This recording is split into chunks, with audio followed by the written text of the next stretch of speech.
Welcome to Point of Driving, where we take cool cars for a POV drive. Today we have the 2025 Audi S5, which we would have called the Sportback in the past because it's the four-door with the swoopy hatchback look. But when Audi came out with this, they decided to do something really weird with their naming convention. So in the past, previous generations on this platform, the even number A4 is the conventional sedan, and then the odd number A5, S5, so forth was the sportier two-door. But then they came out with the Sportback, which was the four-door hatchback swoopy look. So it was the four-door version of a two-door version of a four-door car.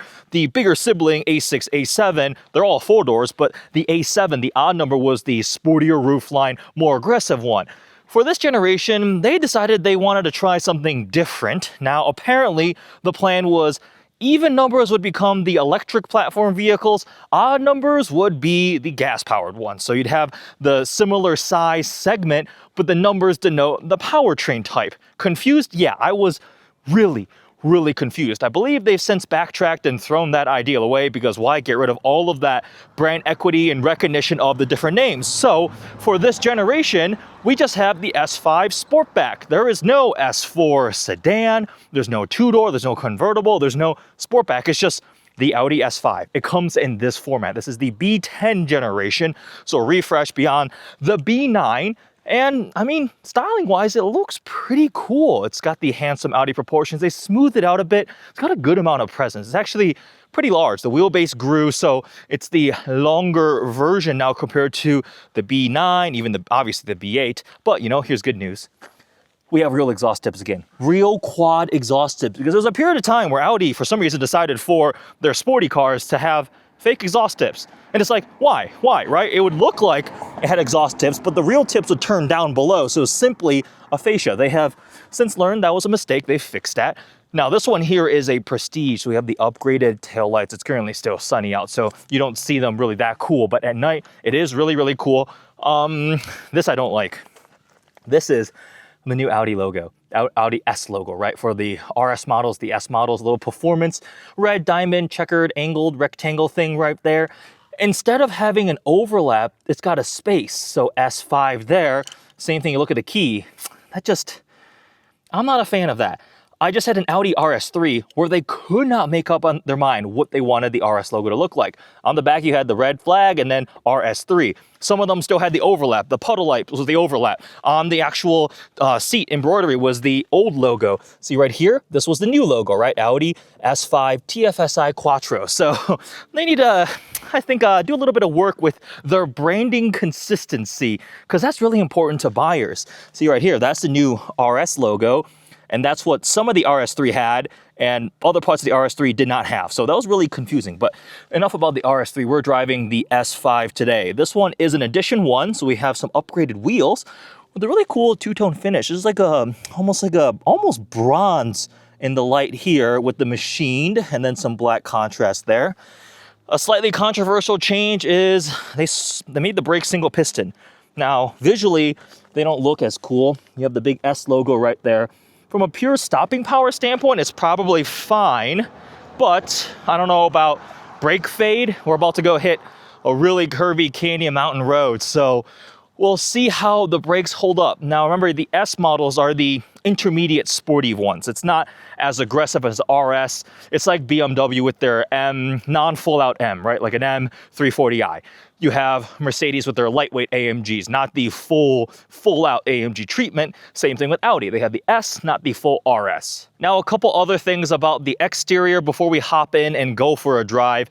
This paint is called Ascari Blue Metallic, which is a really cool shade of blue. Audi does have some pretty nice paints. Some are Audi exclusive, some are regular, but I am a fan of this paint color here. We've got these big intakes up front, finished in kind of a light bronze anthracite contrast there. The thinner Audi grills up front too with the blacked out grill, and then you see that newer S logo. At least it has it. Again, mentioning the RS3, you might hear me mention the RS3 a lot because I was just spending a week with one of those. There was not even an RS badge up front, RS3 badge. This one has at least an S badge. You can kind of tell this is supposed to be the sportier one. Now, the headlights are pretty wild. If I unlock, it should trigger the welcome sequence. You can reconfigure these DRLs to a bunch of different options, the matrix LED headlights. It's pretty crazy, a lot of cool personalization options, but there's a quick look at the S5, not the Sportback, just the way it comes now. Now let's go ahead and hop inside and go for a drive. You don't have real door handles anymore. You have the little button here. On the inside, we've got an S badge here. Again, the new look, same thing. At least they're consistent. It does look like they managed to make all the S badges match on the inside of this one. Some cool diamond quilting on the seats. Typically the S models get this kind of diamond quilting or just a more regular one. And then the RS ones get the signature kind of hexagon look for Audi RS models. That's a lot of screens.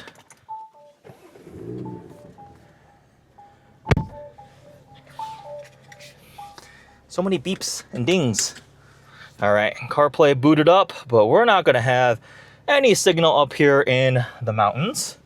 All right, quick look at the interior. So yeah, that's a lot of screen real estate. We have the massive infotainment screen right here. So it's got CarPlay, wireless CarPlay. And then if we go back home, you've got the built-in system, which I believe is Google based now. Pretty nice graphics. It's refreshing nicely. It is a change from the previous generation MMI. So we've got like little app icon looking thing. It's pretty much everything is starting to operate kind of like a smartphone, which probably is good because people are used to using their smartphones. So you can control all the different displays. Now, this one is a prestige model, so it's pretty loaded up. We'll have all the features, including a passenger screen over here. You can see it because we're stationary.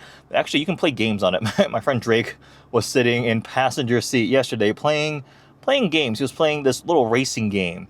So if you want to entertain your front passenger, whoa, nope, don't need audio.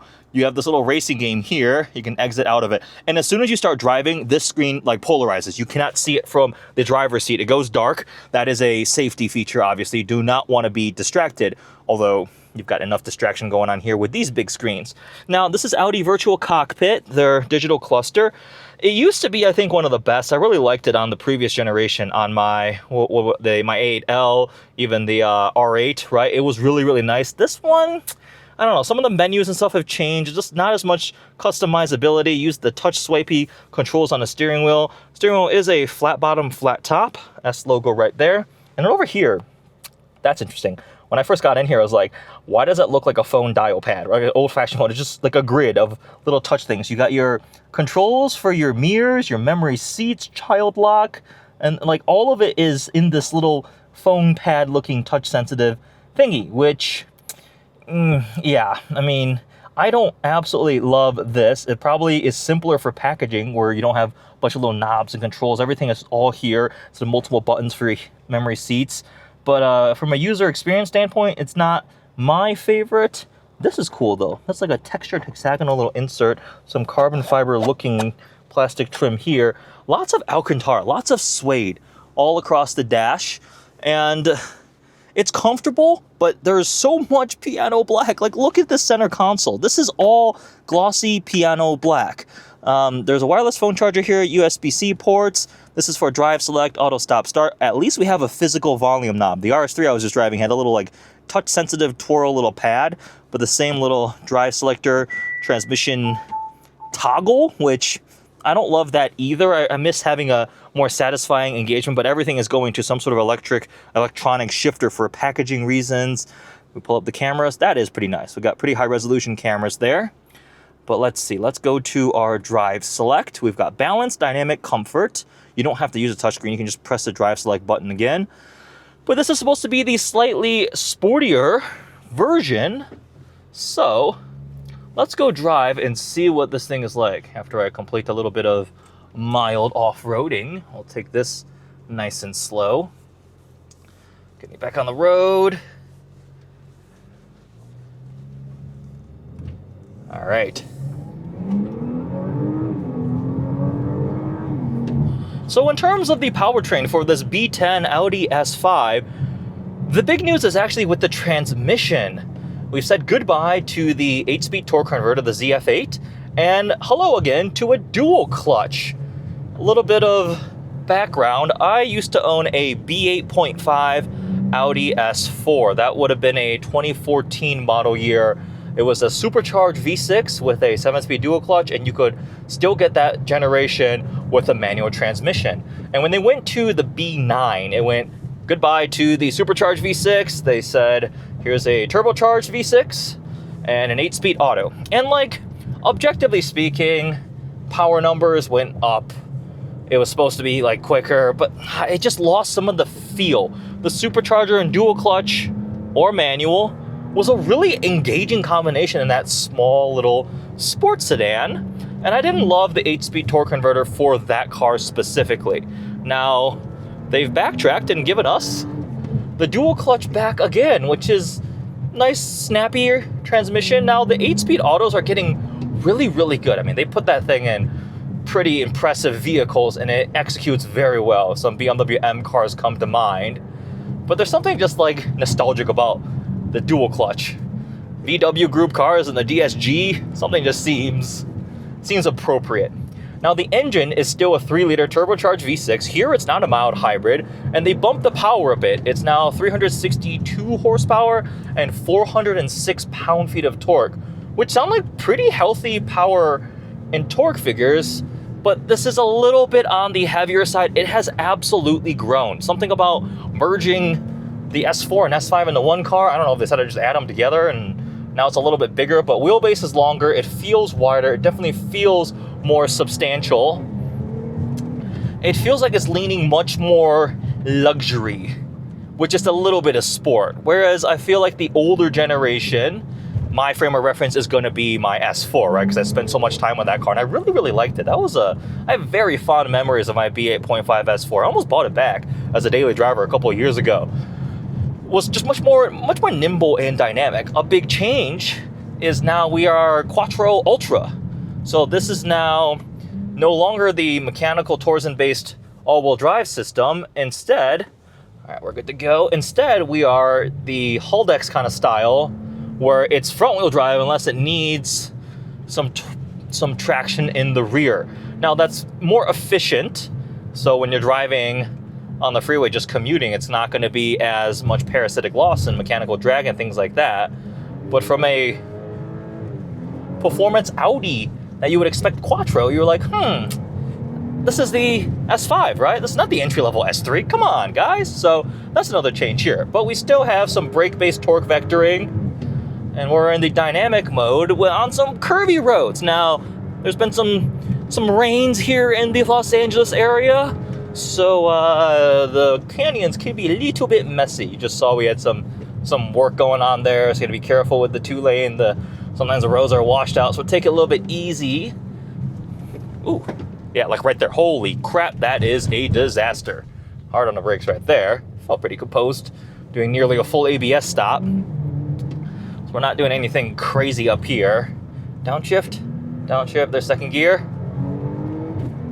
So right there, I noticed that when I was driving earlier, it will not hold the gear. If you start getting towards red line, it shifted up for me. And it's actually a really, really aggressive shift. Almost too much. Sometimes when you're in the sportier modes, even with a dual clutch, right, they'll program in a bit of a kick to make it feel nice and sporty. But with this one, it almost upset the rear of the car a little bit. It was such an aggressive upshift. But it only seems to happen when I'm in the automatic upshift situation. Now, the dampers, I'm in dynamic now. On this road, they're controlling the body decently well. It's a bit jouncy. When I'm on the freeway just commuting through California traffic, I would not recommend dynamic. It's a little too firm. But yeah, this thing just feels a little bit more numb and big. Definitely more of a luxury daily driver with a little bit of sport. Instead of in the past, I felt like sporty dynamics was more of a priority. Honestly, the RS3 gave me more fond memories of the older S4 than this thing does. This almost feels like it's encroaching upon what I remember the S6, S7 being like. As a daily driver, it's been really, really nice. Comfortable, plenty of tech, handled some rainy LA evenings really well. It's got the nice looks. The Audi styling is starting to grow on me slightly. Still don't love everything they're doing, but definitely less polarizing than some of BMW's looks. Like, I would 10 out of 10 take this look over a M440i Grand Coupe or whatever they're calling it these days, right? And that's what this would compete against.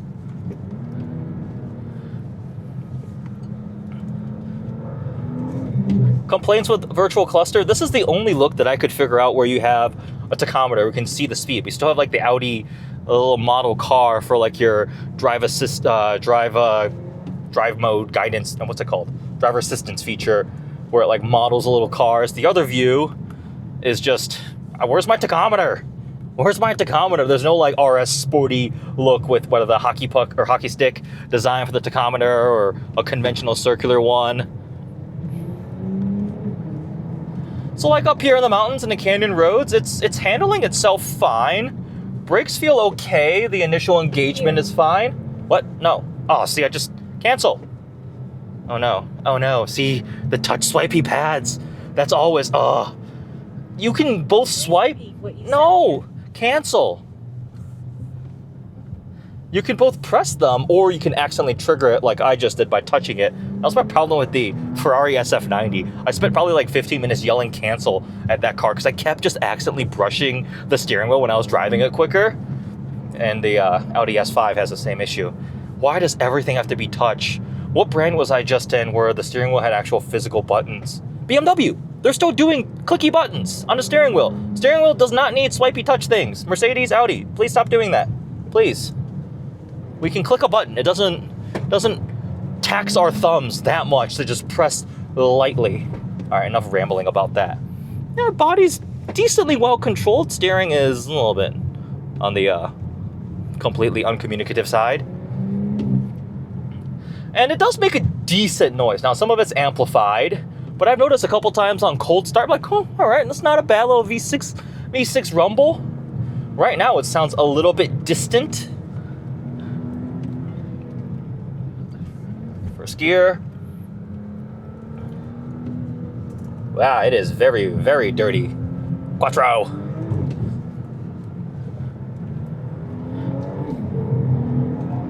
Yeah, I like that it has a dual clutch back. It's gone much more refined luxury daily driver. And that's kind of been the trend. A lot of these manufacturers, they're taking their sporty cars and making them a little more well-rounded, and you have to go to the top, like the RS version, to get the more hardcore, dynamically engaging option. All right, I think we're coming out of the more curvy stuff. Let's go back to balanced. Everything softens up a little bit. The dampers are a little more civilized. And this thing as a daily driver has been pretty cool. Are there too many screens? I think so. I don't need this much screen real estate in the car in this segment. I hate how much piano black plastic there is in this thing. The reconfigurable DRLs is kind of fun. I actually am a little bit of a sucker for that. I was playing around with that. You have to key cycle it in order for it to update to the new look styling. So there's the 2025 Audi S5, definitely leaning more towards the luxury daily driver side and less sporty, but it still has enough of the sporty credentials, but it doesn't have that more compact, nimble, dynamic, sporty sedan feel that I remember from older generations of what this represented. Honestly, the smaller A3, S3, RS3 platform feels more akin to that. I actually really, really like the new RS3. And when you're talking about pricing, kind of similar. This one is a Prestige, so when you start at $62,700, option it up with Prestige Pack. This one has an Edition 1. We're at about $74,000, which you can get an RS3 for that kind of money. Now, it's going to be way smaller, less practical, and not as high-end of some of the touches and features. Like, we've got the cooled seats. This one has the B&O 3D surround system with speakers in the headrest and all these things. So it's a little bit fancier, right? Because it's a bigger number car. The bigger the number, the fancier it gets. But it nicely slots in between that, and then obviously the RS6, RS7, those are pretty crazy, twin turbo V8, but also huge feeling. I mean, it's a 5,000 pound luxury sedan at this point for an RS6 or the wagon for the Avant. But I thought it was interesting getting to experience this new generation S5. I liked it, did not absolutely love it, but I'm also viewing it from the lens of what my S4 reminded me of, and having driven previous B8, 8.5 generation, S5, S4, RS5. I remember when the S5 had a V8 and a manual transmission. Those were so much fun.